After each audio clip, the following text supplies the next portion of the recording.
देव भगवान अल्लाह, खुदा, ईश आदि नाम एक ही शक्ति के हैं।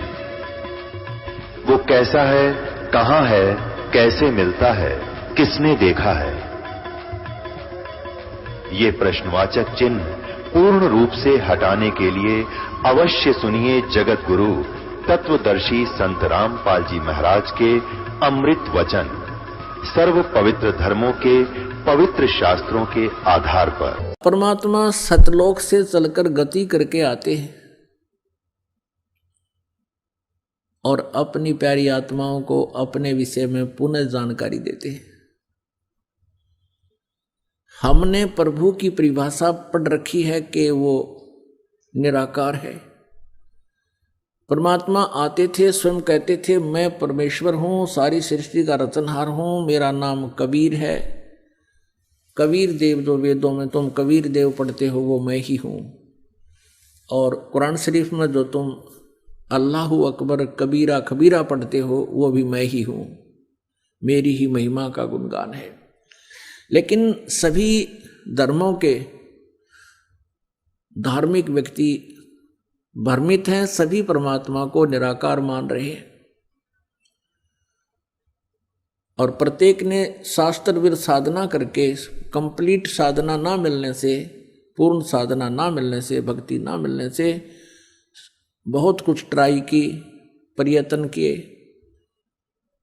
परमात्मा ना मिलने से ये बात अपना अनुभव पूरे समाज में प्रोड्यूस कर दिया, पूरे समाज में भर दिया कि परमात्मा निराकार है। तो परमेश्वर सतलोक से चलकर आते हैं, सनातन परमधाम से चलकर आते हैं, जहां जाने के बाद प्राणी को फिर कष्ट नहीं होता। इसी का समर्थन गीता ज्ञानदाता 18वें अध्याय के 62वें श्लोक में कहता, अर्जुन तो सर्वभाव से उस परमेश्वर की शरण में जा, उसकी कृपा से तू परम शांति को और सनातन परम धाम को प्राप्त होगा। परम शांति को ओए होए और सनातन परम धाम को प्राप्त होगा। अपने विषय में कहता अर्जुन 7वें अध्याय के 5 और 7वें अध्याय के गीता जी के 7वें अध्याय के 5 और 7 श्लोक में अपने विषय में कहता अर्जुन मेरी भक्ति कर तो मुझे ही प्राप्त होगा, लेकिन युद्ध तो करना ही पड़ेगा। युद्ध भी कर, मेरा स्मरण भी कर। गीता जी अध्याय नंबर 8 के श्लोक नंबर 1 में अर्जुन ने पूछा कि हे भगवान, आपने गीता अध्याय नंबर 7 के श्लोक 29 में कहा है कि उस तत्परम से परिचित और पूरे अध्यात्म ज्ञान से परिचित, सभी कर्मों से परिचित प्राणी केवल जरा और मरण से छूटने का ही प्रयत्न करता है, इस संसार की किसी भी वस्तु की इच्छा नहीं रखता। अब अर्जुन पूछता है 8वें अध्याय के प्रथम श्लोक में किम तत्ब्रह्म, वो तत्ब्रह्म क्या है। 8वें अध्याय के 3 श्लोक में गीता ज्ञानदाता कहता है वो परम अक्षर ब्रह्म है। गीता जी अध्याय नंबर 15 के श्लोक नंबर 1 से 4 और 16-17 में ये बहुत विस्तार से जानकारी दी गई है। तत्वदर्शी संत की पहचान भी बताई गई है कि उल्टे लटके हुए संसार रूपी वृक्ष के सभी विभाग जो बता देगा। जैसे अक्षर पुरुष एक पेड़ है, निरंजन वा की डार, निरंजन कहते हैं सर्व पुरुष को। दूसरे शब्दों में हम कहें कि अक्षर पुरुष एक पेड़ है, सर्व पुरुष वा की डार और तीनों देवा शाखा हैं ये पात रूप संसार।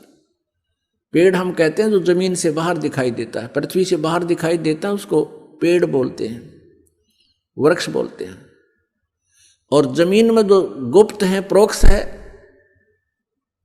वो जड़ है, वो मूल है, वो परम अक्षर ब्रह्म है जो प्रोक्ष है।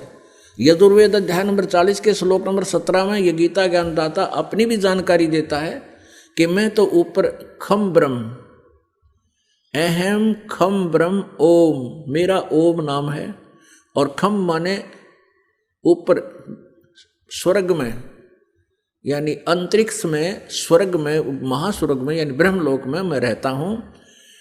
और वो परमात्मा, पूर्ण परमात्मा तो गुप्त है, प्रोक्ष है, तो यहाँ गीता जी अध्याय नंबर 15 के श्लोक नंबर 1 में लिखा कि ऊपर को जड़ वाला, नीचे को तीनों गुण रूपी शाखा वाला, ये उल्टा लटका हुआ संसार रूपी वृक्ष है। और जो संत इसके सभी विभाग बता देगा, पत्तों सहित जड़ से लेकर पत्तों तक, भाई तना कौन भगवान है फॉर एग्जाम्पल है, और जड़ कौन भगवान है इस संसार रूपी वृक्ष की।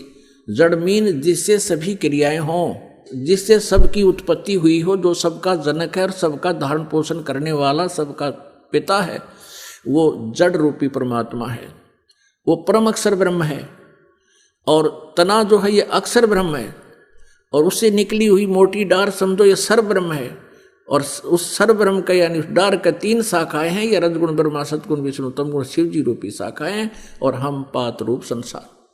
तो परमात्मा ने आकर बताई थी सच्चिदानंद घन ब्रह्म की वाणी में, उस तत्व ज्ञान में बताया कि अक्षर पुरुष एक पेड़ है, निरंजन वा की डार, और तीनों देवा शाखा है, ये पात रूप संसार।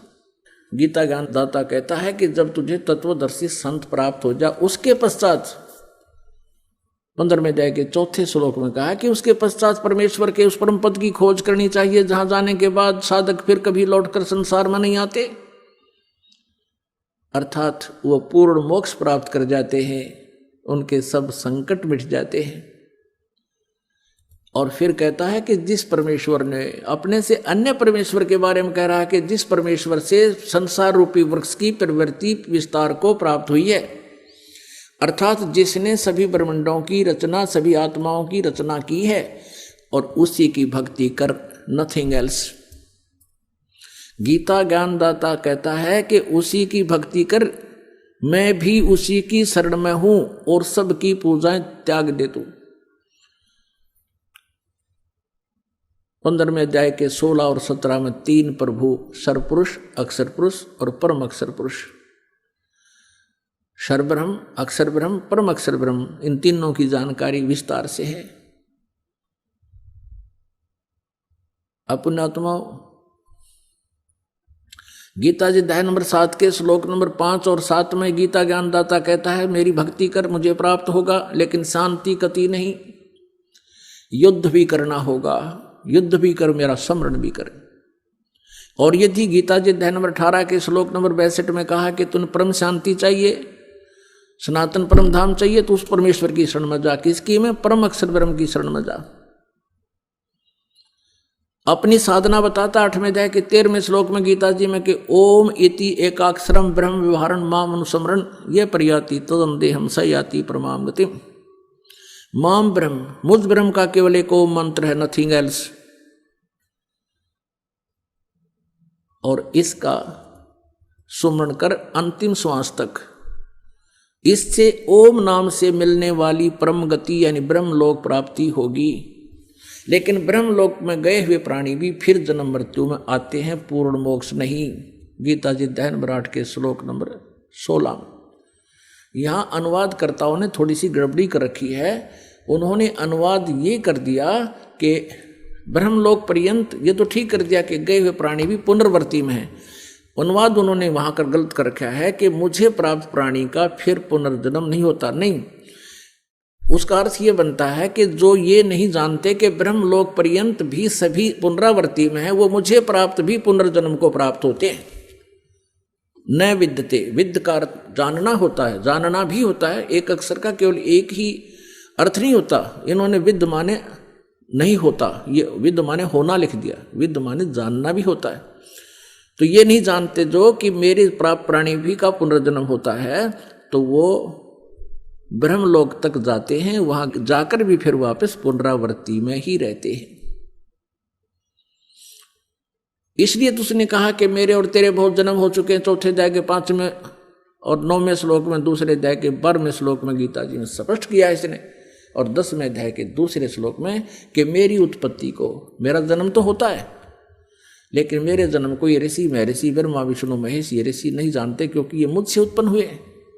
अब पिता के जन्म को संतान नहीं बता सकती, पिता के जन्म को दादाजी बता सकते हैं। तो उस दादाजी ने, यानी हम सबके मालिक ने, कबीर देव ने, परम अक्षर ब्रह्म ने स्वयं यहाँ आकर के ये सर्व ब्रह्मांडों की रचना कैसे हुई और वो सब ज्ञान सृष्टि रचना में हमें बताया।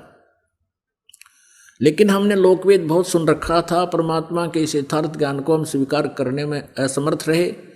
अब परमात्मा ने हमें समर्थ कर दिया, हमें शिक्षित कर दिया।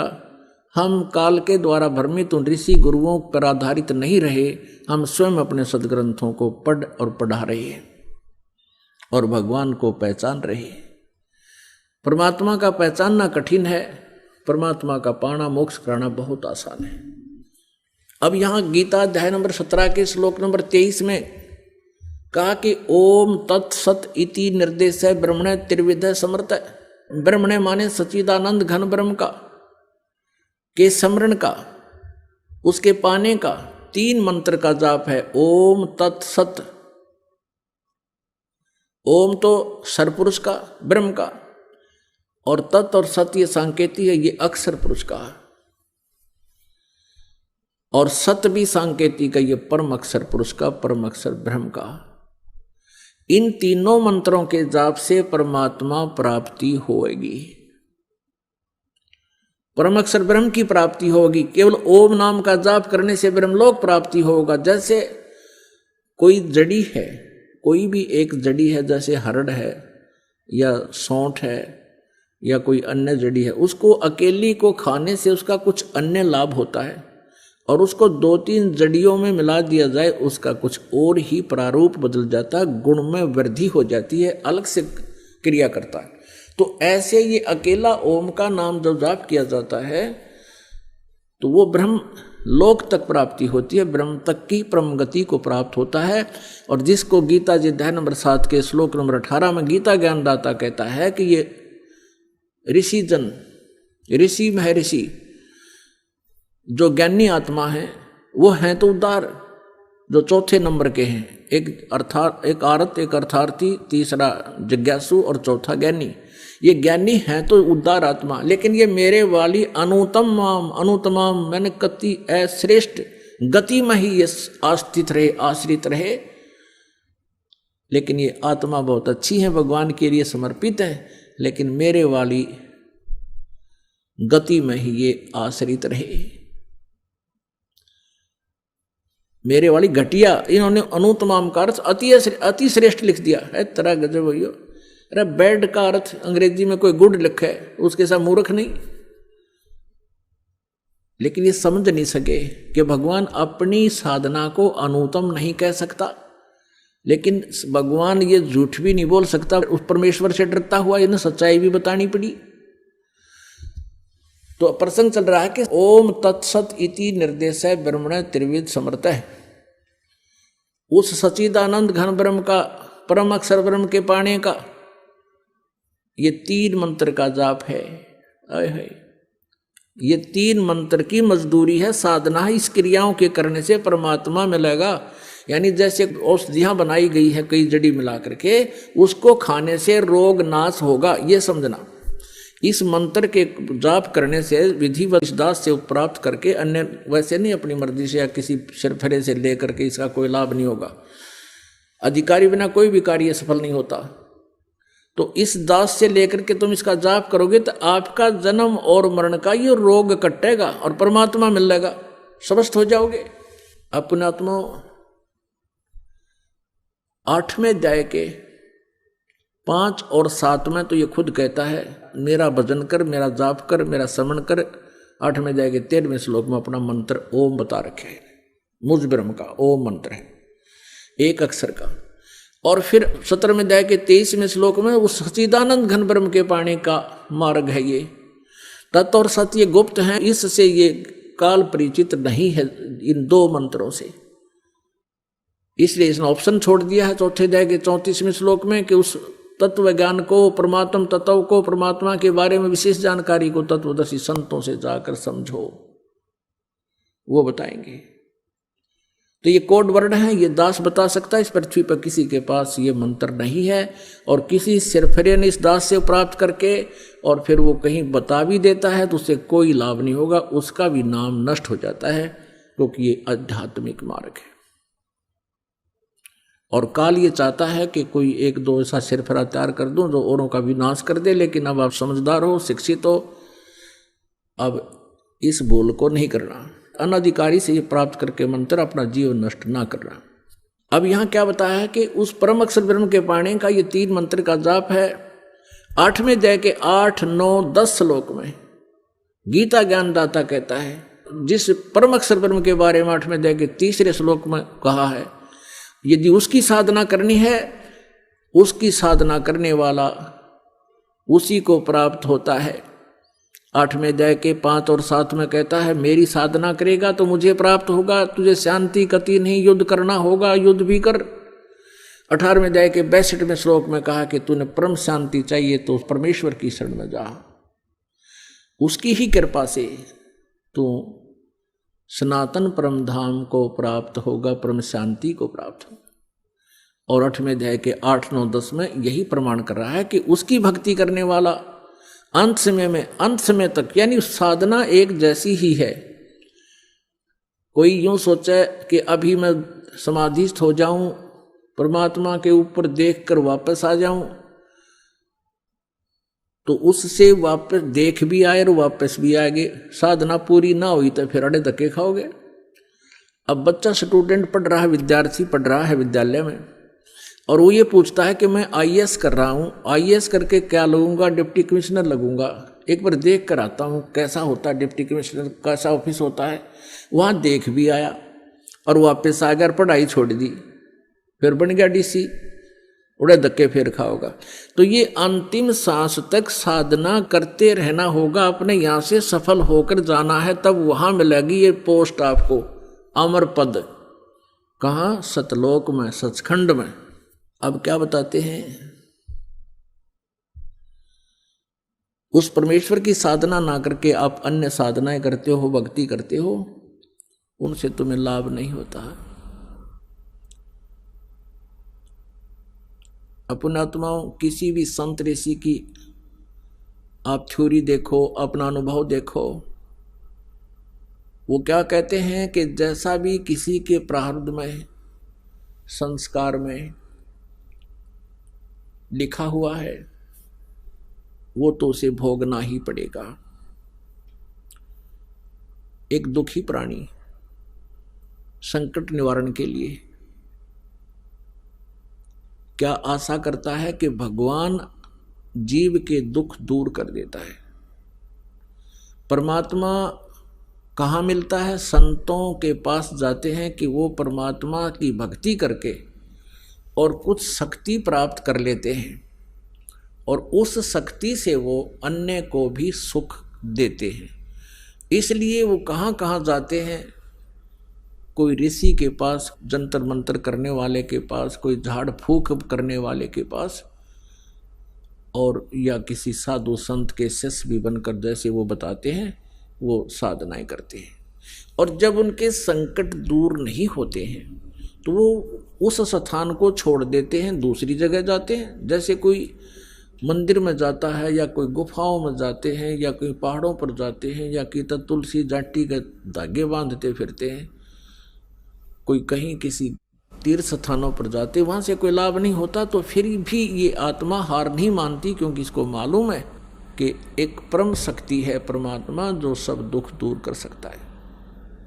उसके लिए फिर कोई बताता है कि हमारे गुरुजी के पास चलिए, आपका सब कष्ट दूर हो जाएगा, वहाँ भी चले जाते। वो ऋषि, गुरुजी, संत, मंडलेश्वर पहले तो उसके संकट निवारण के लिए कोई ना कोई धर्म पूर्ण क्रिया अवश्य बताते हैं। जब उनसे लाभ नहीं होता है तो फिर वो कहते हैं कि बेटा, ये तो तुम्हारा प्रारब्ध का कर्म है। प्रारब्ध माने तेरे भाग्य में लिख दिया गया है, तेरी जीवन हिस्ट्री में लिखा गया है, इसको खत्म नहीं कर सकते, ये तो तुझे भोगना ही पड़ेगा। आप किसी भी संत ऋषि के पास जाइए, वर्तमान में भी यही सिद्धांत है उन लोगों का। वो कह देते हैं कि देखो, कर्म तो तुमने भोगना ही पड़ेगा, कर्म का दंड, दुख जो है तुम्हें भोगना ही पड़ेगा। भक्ति करो, आगे जीवन सुखी हो जाएगा। भले पुरुषों, किसी के पैर में कांटा लगा हो और वो किसी से कहे कि देखो मेरे पैर में पीड़ा हो रही है, कांटा लग के गहरा चला गया, टूट गया, अंदर घुस गया, दिखाई नहीं दे रहा बाहर से, तो जानकार व्यक्ति देख कर बता देता है कि तेरे पैर में कांटा लगा है, जिस कारण से तुझे ऐसा है, पीड़ा हो रही है। अब वो व्यक्ति ये कहे कि कांटा तो मैं निकाल नहीं सकता, कांटा तो ये निकल नहीं सकता, अब तू जूता पहन ले, आगे कांटा नहीं लगेगा, आगे कांटा नहीं लगेगा। क्या ये संभव है? कांटा लगे पैर में जूता कभी नहीं पहना जा सकता। कांटा निकले, पीड़ा नष्ट हो, फिर जूता पहनेगा वो व्यक्ति, इस डर से पहनेगा कि कहीं फिर जूता निकाल दिया और जूता ना पहना तो फिर से वो पीड़ा ना हो जाए, कांटा ना लग जाए। तो जिनके ऊपर आपत्तियां संकट आए हैं, प्रारब्ध के हों चाहे तीन ताप के हों, उनको न तो ये देवता ठीक कर सकते हैं, न श्री ब्रह्मा, श्री विष्णु, श्री शिव जी उन तीन ताप और श्राप आदि और प्रारब्ध के कर्म को ये नाश नहीं कर सकते। न ब्रह्म कर सकता, यह सरपुरुष नहीं कर सकता, न ये परब्रह्म कर सकता, जिसको अक्षर पुरुष कहा गीता जी अध्याय नंबर 15 के श्लोक नंबर 16 और 17 में तीन प्रभु बताए हैं। सरपुरुष और अक्षर पुरुष भी नहीं कर सकता, केवल परम अक्षर ब्रह्म, परम अक्षर पुरुष कबीर देव आपके उस प्रारब्ध के कर्म को भी नाश कर सकता है, पाप का नाश कर सकता है। मासा घटे न तिल बधे, बिदना लिखे जो लेख, साचा सतगुरु मेट कर भाई ऊपर मार दे मेघ। अब साचा सतगुरु यानी देखो, यहां नकली सतगुरुओं की कमी नहीं, उनके पास ये जड़ी नहीं, वो पावर नहीं, और परमेश्वर भी स्वयं आते हैं, वो ऋषि संत के रूप में यहाँ प्रकट होते हैं, उस समय सतगुरु रूप में ही होते हैं वो, और वो हमारे प्रारब्ध के पाप का दंड का नाश करके हमें सदा के लिए सुखी कर देते हैं, फॉरएवर नष्ट कर देते हैं उस किस्मत में लिखे हुए दुख को। तुम कौन राम का जपते जापम, तात गुड नायति नु तापम।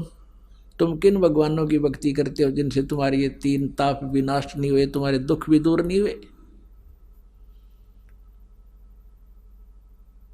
अपनात्मा वो परमात्मा कबीर देव है, कबीर साहब है। अब फिर क्या होता है कि जब तक हमें परमेश्वर का सही मार्ग नहीं मिलता, परम संत मिलते नहीं, तो ऋषियों के पास, गुरुओं के पास जाते हैं। सभी पहले तो अपनी धार्मिक क्रियाएं आपके ऊपर लाद देते हैं, आप भी दुख संकट निवारण के लिए उनको करना प्रारंभ करते हो। अंत में वे आपको ये जवाब दे देते हैं कि ये तुम्हारे प्रारब्ध में लिखा है, ये तो भोगना पड़ेगा। और उदाहरण देते हैं, जैसे भगवान विष्णु को श्राप दिया था नारद जी ने कि तू एक जीवन मेरे की तरह पत्नी के वियोग में बिताएगा, और वो दंड, वो श्राप, वो नारद जी के द्वारा दिया गया श्राप, श्री विष्णु जी अपना भी श्राप नाश नहीं कर सके, उसको भी उन्होंने भोगना पड़ा। श्री रामचंद्र रूप में राजा दशरथ के घर जन्म हुआ, विवाह हुआ, विवाह होते ही वनवास हुआ, वनवास से 2 वर्ष के बाद ही सीता का अपहरण हुआ और लंका में निवास हुआ। बहुत समय तक वहाँ युद्ध हुआ, उसके बाद सीता जी को वापस लाए। 1 वर्ष 2 वर्ष के बाद सीता जी को फिर निष्कासित कर दिया। आजीवन श्री राम और श्री सीता जी कभी इकट्ठे नहीं रह सके। बच्चे कहीं, आप कहीं, वो प्राणी सुखी नहीं हो सकता। भले ही श्री रामचंद्र जी अयोध्या के राजा थे, लेकिन आप कहीं और पत्नी कहीं, बच्चे कहीं, तो जीव सुखी नहीं हो सकता। और ये ब्रह्मा विष्णु महेश एक जीव संज्ञा में है, ये परमात्मा नहीं है, पूर्ण परमात्मा नहीं है। अब ये बातें बड़ी खटकती हैं। पहली बार जो ये ज्ञान सुनता हूँ सब आत्मा को, पुण्यात्माओं इनके इतिहास में लिखा है, इस काल ने, ब्रह्म ने विष्णु और ब्रह्मा से कहा शिव पुराण में कि तुमने अपने आप को भगवान मान लिया एक दूसरे ने और तुम युद्ध कर रहे हो। तुम्हारे ये भ्रम का निवारण करने के लिए मैं अब प्रकट हुआ हूँ। उनके बीच में जो ब्रह्मा और विष्णु लड़ रहे थे, बीच में स्तंभ खड़ा कर दिया, एक पिलर लिंग खड़ा कर दिया, चमकदार बहुत बड़ा खंबा। तब इसने जाकर कहा था कि तुम ईश नहीं हो, तुमने अपने आप को भगवान मान लिया, ये बहुत गलत किया। अब थोड़ी सी यहाँ झलक दिखानी पड़ेगी ना, तो ये कुनीन जितनी कड़वी है ये शब्द जो दास ने कहा कि ब्रह्मा विष्णु महेश ये भगवान नहीं है, क्योंकि ये स्वयं भी अपने कर्म के दंड को भोगा है और भगवान किसी भी प्रकार का दंड नहीं भोगता। वो तो पाप नाशक है, उनको तो दंड हो ही नहीं सकता, लेकिन दूसरों का भी वो, अपने आश्रितों का भी वो पाप नाश कर सकते हैं। अब आपको दिखाते हैं श्री शिव पुराण। एक समय श्री ब्रह्मा जी और श्री विष्णु जी में इस बात पर युद्ध हो गया। श्री ब्रह्मा जी गए विष्णु जी के पास उनके लोक में, और विष्णु जी आराम से शेष नाग की सैया पर विश्राम कर रहे थे। लक्ष्मी जी उनके पास बैठी थी और भी बहुत से उनके गण पार्षद साथ में थे। ब्रह्मा जी वहां पर पहुंचे और विष्णु जी ने ब्रह्मा जी को खड़ा होकर सत्कार नहीं दिया, तो ब्रह्मा जी ने कहा कि मैं तेरा बाप आया हूं, मैं सबका उत्पत्ति करता हूं, मैं ब्रह्मा हूं, और विष्णु तू मेरा पुत्र है, तू मेरे आए हुए का सत्कार नहीं करता, तेरे में अभिमान हो गया है, तेरी बुद्धि ठिकाने लानी पड़ेगी। अब विष्णु जी कहने लगा कि मैं तेरा बाप हूं, तू मेरे नाभि कमल से उत्पन्न हुआ है, तू अपने आप को कैसे सबका कर्ता मानता है? मैं हूं सबका कर्ता। कहने का भाव ये है कि मैं तेरा बाप, वो का मैं तेरा बाप, दोनों भगवान लड़ पड़े। पुण्यात्माओं, ये इतिहास दास अपनी तरफ से नहीं, लोकवेद नहीं सुना रहा, ये इनके इतिहास में लिखा हुआ सत्य ज्ञान सुना रहा। अब इस सत्र की बुद्धि तो चौथी पांचवी कक्षा के बालका की हुआ करे, और वो बच्चे झगड़ रहे होते हैं, टीचर उनको बुलाता है, क्यों झगड़ रहे हो, इधर आओ, क्या कारण है तुम झगड़ रहे हो? वो बताते हैं जी यू ने बोला मैं तेरा बाप है, दूसरा कहता ना जी पहले यू बोला मैं तेरा बाप है, और दोनों आए कमीज पाट रखे एक दूसरे में पकड़ गए। इसी सत्र की बुद्धि के ये भगवान, ये जिनको भगवान कहते थे ब्रह्मा और विष्णु जी, आपके समक्ष करते हैं देखना इन्हीं के इतिहास में। और इनकी पूजा करके हम अपने आप को मोक्ष, अपना मोक्ष चाहते थे, यही हम भ्रम रहे थे। ये देखिएगा शिव महापुराण हिंदी टीका सहित भाग 1, खेमराज श्री कृष्ण दास प्रकाशन से प्रकाशित है। इसके अनुवाद करता है विद्यावृद्धि पंडित ज्वाला प्रसाद जी मिश्र कृत हिंदी टीका सहित, खेमराज श्री कृष्ण दास प्रकाशन बंबई। इसके देखिएगा यहाँ से विद्वेश्वर संहिता, ये विद्वेश्वर संहिता है, ये 11 पृष्ठ पे शिव पुराण, ये विद्वेश्वर संहिता है, भाग 1 अध्याय 6। नंदी केश्वर बोले, भगवान शिव का वहां नंदी केश्वर बोले, हे योगिंद्र, आगे एक समय विष्णु भगवान शेष सैया पर अपने गरुड़ आदि पार्षदों से संयुक्त लक्ष्मी सहित शयन करते थे, लेटे हुए थे। उस समय ब्रह्म ज्ञानियों में श्रेष्ठ, देखिए लेखक की बुद्धि, कहता ब्रह्म ज्ञानियों में श्रेष्ठ ब्रह्मा जी अपनी इच्छा से, अब ब्रह्म ज्ञानी का ज्ञान देखियो आगे ब्रह्मा जी का, अपनी इच्छा से ही वहां आए और सब प्रकार सुंदर सेज पर शयन करते हुए, सब प्रकार सुंदर सेज पर शयन करते हुए कमल लोचन श्री विष्णु जी से पूछने लगे, तुम कौन हो? ब्रह्म ज्ञानी ने नहीं पता तुम कौन हो, और ब्रह्म मिलन जा रहा, तुम कौन हो? मुझे देखकर अभिमानी पुरुष के समान शयन करते हो, सो रहे हो। हे वत्स, ब्रह्मा जी कहते विष्णु को, हे वत्स, हे बेटा उठो, देखो मैं तुम्हारा स्वामी आया हूं। आए हुए गुरु को देखकर जो अभिमान करता है उस द्रोही मूड का प्रायश्चित होना उचित है, यानी उसकी बुद्धि ठिकाने लानी चाहिए। यह सुनकर विष्णु जी के अंतर में तो क्रोध हुआ, अंदर तक गुस्सा हो गया, पर ऊपर तेने दिखाया मैं छो मना रहा, गुस्सा नहीं कर रहा हूं। और बोले, परंतु बाहर से शांत रहे और बोले, हे वत्स, विष्णु जी बोले ब्रह्मा को, बेटा तुम्हारा मंगल हो, बैठो इस आसन पर विराजो। इस समय तुम्हारे नेत्र कुटिल, यानी आंख क्यों टेढ़ी होगी, आंखें क्यों तने लाल कर रखी हैं, और मुख वक्र, और मुंह क्यों टेढ़ा कर रहा तू, क्यों हो रहा है? ब्रह्मा जी बोले, हे वत्स विष्णु, ब्रह्मा जी बोले, बेटा विष्णु, तुमको समय के प्रभाव से अभिमान है। हे पुत्र, मैं तुम्हारा रक्षक और जगत का पिता मैं हूं। विष्णु जी बोले, ये सब जगत मुझ में स्थित है, तुम चोर के समान किस प्रकार अपना कहते हो? तुम मेरी नाभि कमल से उत्पन्न हुए हो, इससे मेरे पुत्र हो। विष्णु जी कहे, मेरी नाभि कमल से उत्पन्न हुआ, इसलिए तू मेरा पुत्र है, और मुझे पुत्र कहना व्यर्थ है। नंदीकेश्वर बोले, इस प्रकार ब्रह्मा विष्णु दोनों ही रजोगुण से मुग्ध होकर विवाद करने लगे। मैं श्रेष्ठ हूं, मैं स्वामी हूं, ऐसा कहकर एक दूसरे को मारने की इच्छा से युद्ध करने में उत्सुक हुए। अब श्रेष्ठ काड़े ने पता लग गया, जो मरने तैयार हो गए। आगे देखो, तब संपूर्ण देवता वो तो लठ बजा रहे हैं आपस में, ब्रह्मा और विष्णु तो मारने कटने को तैयार हो गए, और कहते हैं संपूर्ण देवता विमान में बैठकर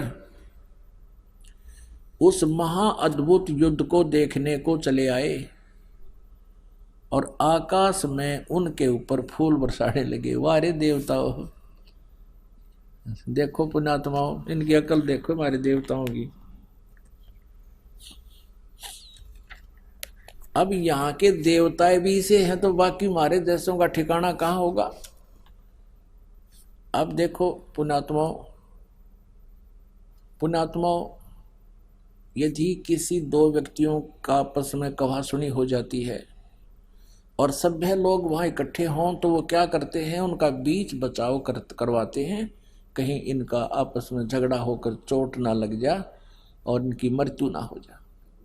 तो इनको तो देवता कह सकते हैं, जो उनका बीच बचाव करे, और वो दोनों लड़े और देवता ऊपर तो फूल बरसावक, शाबाश मरो कटके। अरे वाह देवताओं, ये देवता है, तो इनको देवता कह सकते हैं? नालायक आदमी। और ये भगवान है जो इस बात पर लड़न लग रहे, मैं तेरा बाप, उन्होंने कहने मैं तेरा बाप। आगे दिखाते हैं, देखिएगा। अब आपको थोड़ा सा मौखिक बताते हैं, फिर आसानी से समझ में आओगी। अब यहाँ तक तो ये हो गया, दोनों ये लड़ने लगे ब्रह्मा और विष्णु जी, सिर्फ इस बात के ऊपर कि मैं तेरा बाप, वो कह मैं तेरा बाप। अब क्या होता है कि इनके बीच में इनके पिता ब्रह्म ने,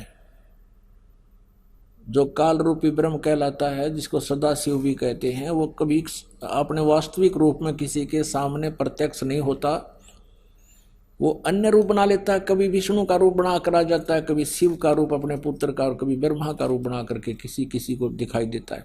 तो ऐसे इसने सबसे पहले भ्रम पैदा करने के लिए इन दोनों के बीच में एक स्तंभ खड़ा कर दिया, लिंग, बहुत लंबा पिलर तेजों में। तो ये दोनों लड़ाई बंद करके उस पिलर के ऊपर और नीचे के एंड को देखने के लिए चले गए। ब्रह्मा ने झूठ बोल दिया कि मैंने एंड देख लिया, इसका अंतिम सिरा देख लिया, और विष्णु जी ने सच्ची बता दी। तो उस समय ये काल प्रकट हो गया शिव रूप धारण करके। शिव रूप धारण करके, जैसे सिर पर जटा, गले में जो रुद्राक्ष की माला, और ये सर पर लेकर त्रिशूल वहां प्रकट हो गया, तो अपने पुत्र शिव के रूप में। तब इसने दोनों से कहा कि तुमने अपने आप को भगवान मान लिया, ये अच्छी बात नहीं। तुम भगवान नहीं हो, तुम ईश नहीं हो। देखिएगा अब ये समझाते हैं आपको। अब ये प्रश्न नंबर 17 आपको दिखाते हैं, विद्वेश्वर संहिता का शिव पुराण पृष्ठ 17 और विद्वेश्वर संहिता अध्याय 9। अब यहां नंदीकेश्वर बोले कि इस प्रकार भगवान ने उन नम्र हुए ब्रह्मा और विष्णु पर अनुग्रह करके उनके युद्ध में जो परस्पर उनकी सेना मारी गई थी उस सब को अपनी शक्ति से जीवित कर उठाया। उन दोनों की अज्ञानता और वैर को दूर करने के अर्थ, उन दोनों की अज्ञानता, विष्णु और ब्रह्मा की अज्ञानता और वैर को दूर करने के अर्थ दोनों से कहा। ये सुनिए, ये सुनने की बात है 17वें पृष्ठ पे।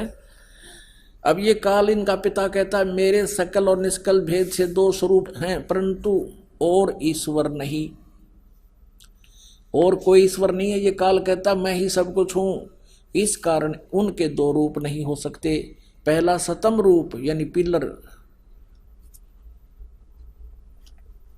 पहला सतम रूप और पीछे मूर्तिमान रूप धारण किया। इसमें ब्रह्म रूप निष्कल है, निष्फल नहीं निष्कल है, और ईश्वर ईश रूप सगुण है।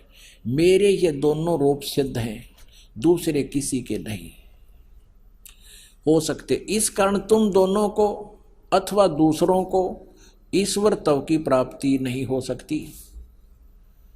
तुमने जो अज्ञान से अपने को ईश माना यह बड़ा ही अद्भुत हुआ है। तुम दोनों ने अपने आप को भगवान मान लिया।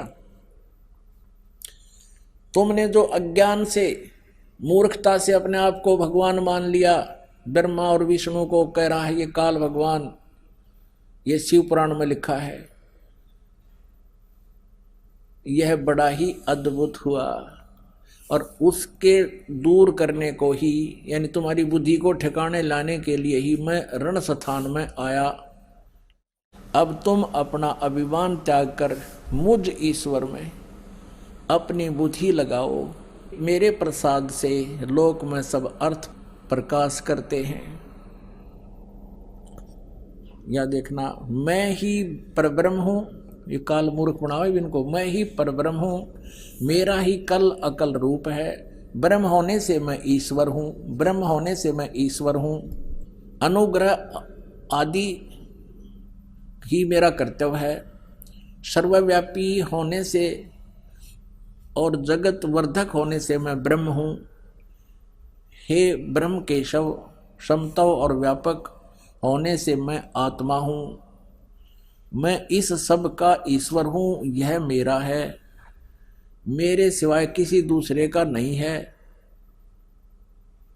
प्रथम तो ब्रह्म तो ज्ञान के निमित्त निष्कल रूप का प्रारंभ हुआ। अब आपको दिखाते हैं, ये 18वें पृष्ठ पे, 18वां पृष्ठ हो गया, ये 17वां हमने पढ़ लिया।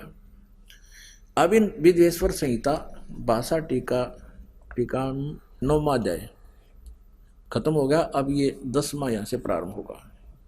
इस 10वें अध्याय में ये क्या कहता है, हे पुत्रो, ये काल कहता है हे पुत्रो, ये कृत आपने, यानी कृत माने ये जॉब, नौकरी, सतिथि और उत्पत्ति की तप से प्राप्त किया है। तुमने तप करके प्राप्त किया है, जो कि सृष्टि की उत्पत्ति और पालन कहाता है। ये कृत है तुम्हारे, सो मैंने प्रसन्न होकर तुम्हें दिया है। इसी प्रकार दूसरे दो कृत रुद्र और महेश को, अब ये ध्यान से देखना, यहाँ ये पुराण का ज्ञान बोल रहा है जो यहाँ पर ये इन ब्रह्मा विष्णु महेश और इन रुद्रों से, जो 11 रुद्र हैं उनसे भी भिन्न है। वो काल है और वही 21 ब्रह्मांड का स्वामी है। महेश को प्रदान किए हैं, परंतु अनुग्रहकृत कोई भी पाने को समर्थ नहीं है। अब ये जो ब्रह्मा जी, विष्णु जी और शिव जी और महेश को कह रहा है कि इनको भी मैंने ही एक एक विभाग दिया है और इन सभी ने तप करके प्राप्त किया है। वो चौथा यानी 5वां कौन है, वो काल है। और वो यहां भी कह रहा है कि मेरा एक ओम अक्षर है, नथिंग एल्स। ये देखिएगा विद्वेश्वर संहिता अध्याय 10 ही चल रहा है, पृष्ठ 19 पे। ये पृष्ठ नंबर 19, विद्वेश्वर संहिता अध्याय 10। अब यहां से पढ़ेंगे हम। ये 19 पृष्ठ पर देखिएगा, रूप वेशकृत आसन वाहन और आयुध में हमारी क्षमता है। हे सौम्य, मेरे ज्ञान के विमुख होने पर, मेरे ज्ञान के विमुख होने से तुम्हें अज्ञानता आ गई। मेरा ज्ञान होने से ऐसा नहीं होता। ज्ञान और रूप महेश के तुल्य हो जाता है। इस कारण इस ज्ञान की सिद्धि निमित्त ओंकार नामक मंत्र जप करो। यह अभिमान दूर करने वाला है। सोई निज मंत्र उपदेश करते हैं। यह ओंकार मेरे मुख से उत्पन्न होने से मेरे ही रूप का बोधक है और महामंगल करने वाला है। यह वाचक है, मैं वाच्य हूँ। यह मंत्र मेरा आत्मा है। उसके स्मरण करने से मेरा स्मरण होता है। अब ध्यान से देखना, ये ओम काल का मंत्र है और ये ब्रह्मा विष्णु महेश काल के पुत्र हैं। ये सिद्ध हो रहा है। उत्तर की ओर मुख से आकार, पश्चिम के मुख से उकार, दक्षिण के मुख से मकार, पूरब के मुख से बिंदु, मध्य के मुख से नाद उत्पन्न हुआ है। इस प्रकार 5 प्रकार से यह निर्गत हुआ। सब एक होकर ओम ऐसा एक अक्षर हो जाता है। गीता जी अध्याय नंबर 8 के श्लोक नंबर 13 में भी यही गीता ज्ञानदाता श्री कृष्ण में बोल रहा है। ये काल ओम इति एकाक्षरम ब्रह्म विवरण माम अनुसमरण यह प्रयाति तदंदेहम सयाति परमाम गतिम। तो सिद्ध हो गया कि ये जो पुराण का ज्ञान दे रहा शिव पुराण का, ये काल है और यही श्री कृष्ण में प्रवेश करके बोल रहा है। और ब्रह्मा विष्णु महेश इसके पुत्र हैं। यह सब नाम रूपात्मक वेदभूत दोनों कुल अर्थात स्त्री पुरुष भेद से भौतिक शरीर वर्ग 2 का भेद वाला है। वह इसी मंत्र से व्यापक है और शिव शक्ति का बोधक है। इसी ओंकार से सब जगत का बोधक प्रणव उत्पन्न हुआ है। अकार आदि मकार कर्म से अर्थात आकार से, नकार से, उकार से, मकार से सी व नाद से यह प्रकट हुआ है। और इसी पंचाक्षर से 5 भेद से मात्र का आकार से ये सारा कुछ लड़कान हुए। इससे शिरो मंत्र और 4 मुख से त्रिपाद गायत्री, यानी ओम नाम से ही सारा कुछ आगे इसके ये सब इसी से बने करोड़ मंत्र उत्पन्न हुए इसी से, लेकिन मूल मंत्र यही है। इस श्रेष्ठ मूल मंत्र से सब सिद्ध भोग और मोक्ष की सिद्धि होती है आदि आदि। अच्छा, इस कहने का भाव ये है,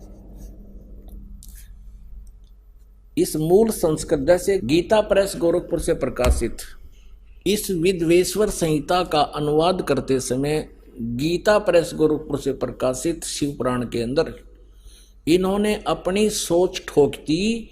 वहां लिख दिया ओम नमः शिवाय, ये मंत्र जाप करो। लेकिन मूल संस्कृत में, मूल पाठ में कहीं पर भी ऐसा नहीं है कि ओम नमः शिवाय जाप करो। ये लोक वेद का मंत्र है और इसने सिर्फ एक ओम का जाप करने को कहा है कि इस मूल मंत्र के जाप से ही सब लाभ होगा। आगे करोड़ों मंत्र जो तुमने बना लिए वो व्यर्थ हैं। इसलिए तो गीता जी अध्याय नंबर 8 के श्लोक नंबर 13 में कहा कि ओम इति एकाक्षरम ब्रह्म व्यवहारण माम अनुसमरण यह प्रयाति तदंदेहम सयाति परमाम गतिम। ये देखिएगा शिव पुराण, ये गीता प्रेस गोरखपुर से प्रकाशित है। संपादक हनुमान प्रसाद पोदार और ये प्रकाशक मुद्रक हैं गीता प्रेस गोरखपुर। ये है विद्वेश्वर संहिता श्री शिव पुराण, वही गीता प्रेस गोरखपुर से प्रकाशित है। पृष्ठ नंबर 24 पे ये ब्रह्मा और विष्णु के बीच में इस काल भगवान ने एक स्तंभ खड़ा कर दिया, ये पिलर यानी लिंग खड़ा कर दिया, और इसका भेद ये नहीं पा सके। फिर वो खुद प्रकट होकर इनको समझाने लगा।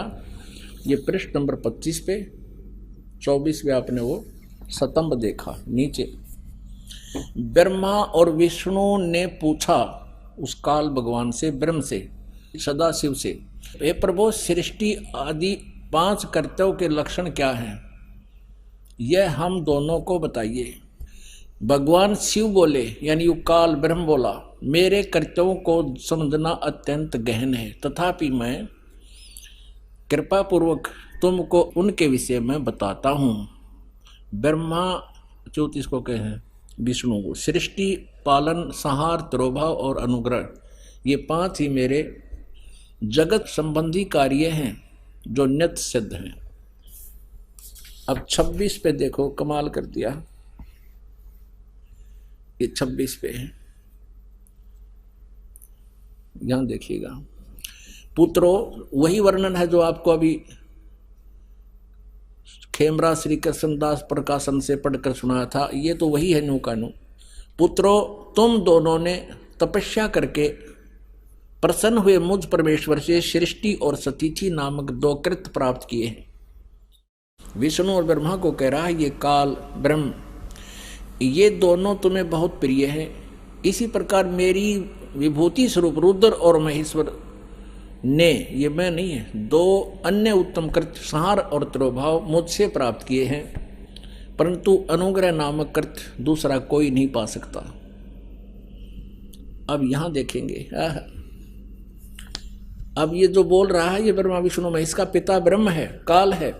मैंने पूर्व काल में अपने स्वरूप भूत मंत्र का उपदेश किया है जो ओंकार के रूप में प्रसिद्ध है। वह मंगलकारी मंत्र है। सबसे पहले मेरे मुख से ओंकार यानी ओम प्रकट हुआ, जो मेरे स्वरूप का बोध कराने वाला है। ओंकार वाचक है, मैं वाच्य हूं। यह मंत्र मेरा स्वरूप ही है। प्रतिदिन ओंकार का निरंतर स्मरण करते रहने से मेरा ही सदा स्मरण होता है। मेरे उत्तरवर्ती मुख से अकार का, पश्चिम मुख से उकार का यानी ए और ऊ, दक्षिण मुख से मैं मकार का, पूर्ववर्ती मुख से बिंदु का तथा मध्यवर्ती मुख से नाद का प्राकट्य हुआ है। इस प्रकार 5 अवयवों से युक्त ओंकार का विस्तार हुआ है और इन सभी अवयवों से एकीभूत होकर प्रणव ओम नामक एक अक्षर हो गया। गीता जी धर्मराठ के श्लोक नंबर 13 में गीता ज्ञानदाता भी यही काल है, ब्रह्मा विष्णु महेश का पिता है। वो कहता है ओम इति एकाक्षरम ब्रह्म व्यवहारण माम अनुसमरण यह प्रयाति तदंदेहम सयाति परमाम गति। तो ये एक इन 5 अवयवों से आकार ए ओ मैं बिंदु आदि से मात्रा से एकीभूत होकर के ये ओम ऐसा नामक एक अक्षर हो गया और ये मेरा मंत्र है। अब इन्होंने यहां गलती की है, देखो इसने स्पष्ट कर दिया। देखो अकार से उत्तरवर्ती मुख से अकार माने ए और पश्चिम मुख से ऊ, ए ऊ मैं, इससे मिलकर और बिंदु और मात्रा से मिलकर ये 5 इन सभी अवयवों से, इस प्रकार 5 अवयवों से युक्त ओंकार का विस्तार हुआ और इन 5 मंत्रों से एकीभूत होकर के ये एक ओम अक्षर हो गया। और ये अपनी अज्ञानता से अनुवाद करता क्या कहता है कि मकार आदि कर्म से कर्म से प्रकाश में आया है, वह अकार आदि कर्म से, ये अनुवाद गलत कर रहा है, वह अकार आदि कर्म से और मकार आदि कर्म से प्रकाश में आया है। ओम नमः शिवाय ये पंचाक्षर मंत्र है। ये ओम नमः शिवाय ये अनुवादकर्ता की अपनी अज्ञानता है। मूल पाठ में ये कहीं ओम नमः शिवाय मंत्र नहीं है, केवल ये कहता है कि इन 5 अक्षरों से, इन सभी अवयवों से एकीभूत होकर इस प्रकार ये 5 अवयवों से युक्त ओंकार का विस्तार हुआ। ये अकार मकार तो ये कही रहा है, यहाँ से इन 5 से मिलकर ये एक अक्षर हो गया, नथिंग एल्स। ये ओम नमः शिवाय ये कोई मंत्र नहीं है, ये गलत इसका जाप करके हम शास्त्र विरुद्ध साधना करके अपनी सारा जीवन व्यर्थ कर जाते हैं। इन भ्रमित लोगों के द्वारा हमने हिंदी पढ़ते रहे, हिंदी में ये मंत्र मिल गया, इसका रगड़ा लगा दिया। ये शास्त्र विधि त्याग कर मनमाना आचरण होने से यूजलेस है, ये मंत्र नहीं करना चाहिए। अपने आत्मा आपको पता चलेगा, आप शिक्षित हो, अपने सामने आप समक्ष देख रहे हो, ये ओम नमः शिवाय, ओम भगवते वासुदेव नमः, अण्यम नमः, यू एवं नमः, ये बकवाद है सारी, केवल एक ओम मंत्र है, ये ब्रह्म का है। आइए अब हम उन श्रद्धालुओं के अनुभव जानते हैं जो जगत गुरु तत्वदर्शी संत रामपाल जी महाराज जी से दीक्षा प्राप्त कर चुके हैं तथा उनके द्वारा बताए गए भक्ति मार्ग पर चल रहे हैं। नमस्कार जी। सत साहिब जी। क्या नाम है बहन जी आपका? गीता भारद्वाज है जी। बहन जी आप कहाँ से हैं? दिल्ली बरवाला से हूँ जी मैं। बहन जी संत रामपाल जी महाराज से नाम दीक्षा आपने कब ली? जी मैंने संत रामपाल जी महाराज से दीक्षा 2011 में ली जी। संत रामपाल जी महाराज से नाम दीक्षा लेने से पहले क्या आप कोई भक्ति साधना भी करती थी?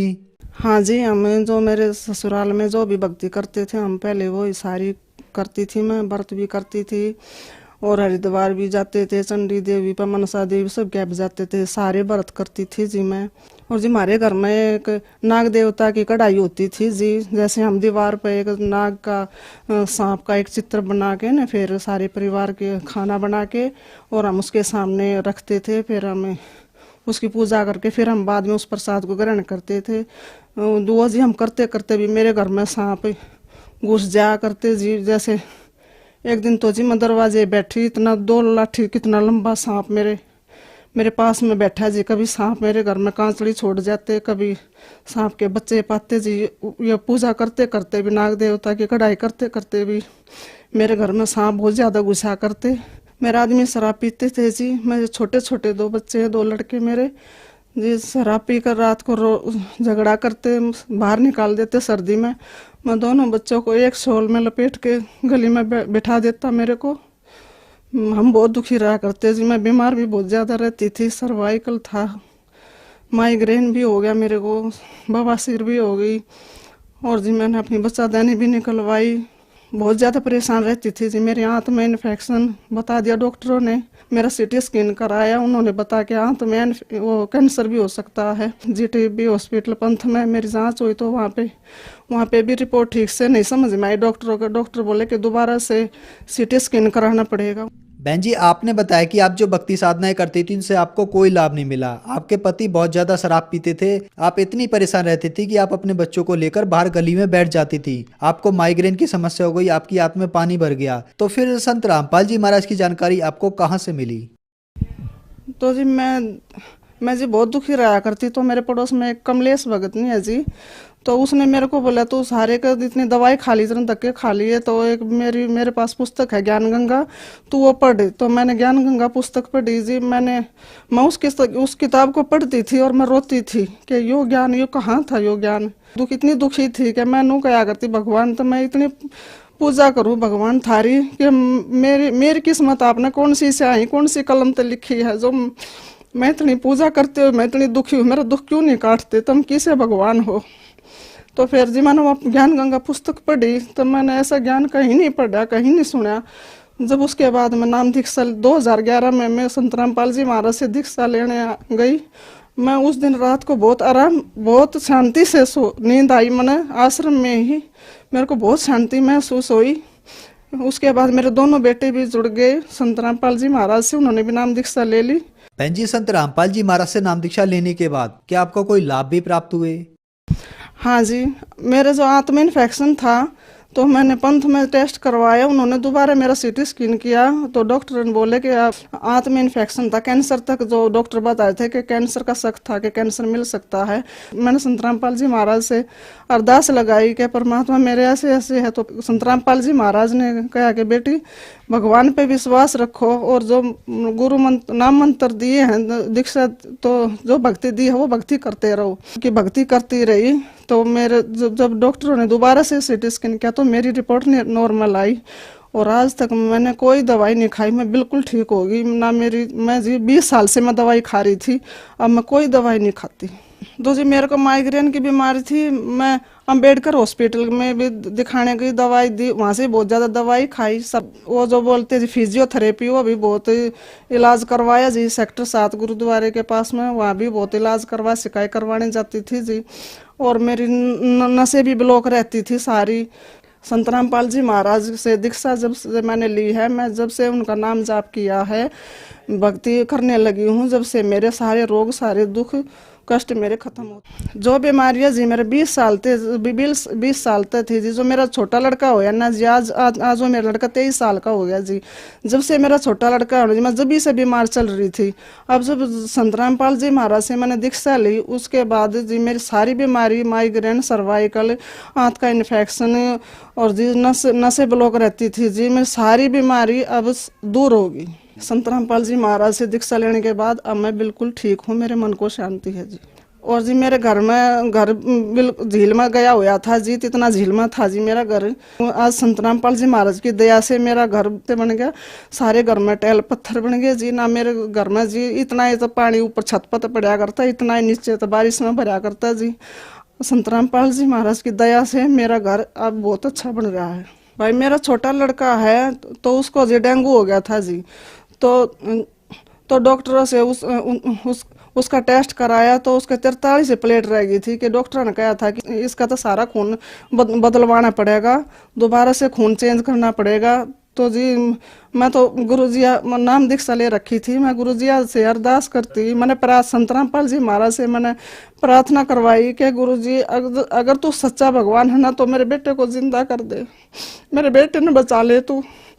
तो जी 2 ही दिन के बाद संत रामपाल जी महाराज ने मेरे को बताया कि बेटी भक्ति करती रह, भगवान पर विश्वास रख, मंत्र जपते रहो, मंत्र मत छोड़ना। मैं मेरा बेटा मंत्र करते रहे, बीमार था जैसे, फिर भी मेरा बेटा मंत्र करता रहा। तो जी संत रामपाल जी महाराज ने इतनी दया करी जी, मेरे बेटे की 2 दिन में 2 लाख प्लेट बढ़ा दी। इस भगवान का, संत रामपाल जी महाराज का मैं बहुत आभारी हूँ। अब संत रामपाल जी महाराज की दया से हम माँ बेटा बहुत खुश हैं। पहले ऐसा था जी, मेरा आदमी शराबी था जी, तो मैं हमारे घर में आटा तक नहीं होया करता। और आज संत रामपाल जी महाराज की दया से मेरे घर में आगे से आगे राशन भरा रहे है। आज मेरे घर में ना तो बीमारी, टोटा भी सारा दूर हो गया, सारी बीमारी दूर चली गई। आज हम बहुत खुश हैं जी। बहन जी, संत रामपाल जी महाराज से नाम दीक्षा लेने के बाद आपको बहुत सारे लाभ प्राप्त हुए। आपकी संत रामपाल जी महाराज ने सर्वाइकल, माइग्रेन की समस्या और आंतों में इन्फेक्शन बगैर ऑपरेशन के ठीक कर दिया। और सबसे बड़ा चमत्कार ये हुआ कि आपके लड़के को डेंगू हो गया था, उसकी प्लेटलेट्स 43 रह गई थी, उसको दूसरे अस्पतालों में रेफर कर दिया गया। संत रामपाल जी महाराज ने उसको जीवन दान दिया और अगले ही दिन एकदम उसकी 2 लाख प्लेटलेट हो गई बगैर कुछ खून चढ़ाए हुए। तो ये बहुत बड़ा चमत्कार है। संत रामपाल जी महाराज ने आपको और आपके बच्चों को भी जीवन दान दिया। आपके ऊपर दुखों का कहर टूटा हुआ था। तो जो माताएं बहनें आपको देख रही हैं, वह भी किसी न किसी तरीके से दुखी हैं, उनके लिए आप क्या कहना चाहेंगी? मैं भगत समाज से यह प्रार्थना करना चाहती हूँ कि भाई जैसे मैंने सारे के धक्के खा लिए थे जी, मेरी तो यहीं पर सारा रोग कटा, रोग का निवारण संत रामपाल जी महाराज के शरण से मेरा रोग निवारण होया है। कि आप भी इधर उधर भटकने से अच्छा है संत रामपाल जी महाराज के शरण में आओ और अपना कल्याण करवाओ। यहाँ इस पृथ्वी के सुख है ये तो गुरु संत रामपाल जी महाराज रुंगे में देते हैं। और असली तो भक्ति मोक्ष की है कि हमारा जन्म मरण तो पीछा छूट जाए, ये भक्ति देते हैं हमारे संत रामपाल जी महाराज। बहन जी, संत रामपाल जी महाराज की शरण में कैसे आ सकते हैं? टीवी पे जी इतने चैनल आते हैं जी, सत्संग आता है 7:40 पे, तो नीचे एक पट्टी आती है जी, उसमें नंबर हैं, SMS करो जी और उन नंबरों पे अपना कांटेक्ट करो और संत रामपाल जी महाराज से नाम दीक्षा ले सकते हैं और अपना कल्याण करा सकते हैं। धन्यवाद बहन जी। सत साहिब जी।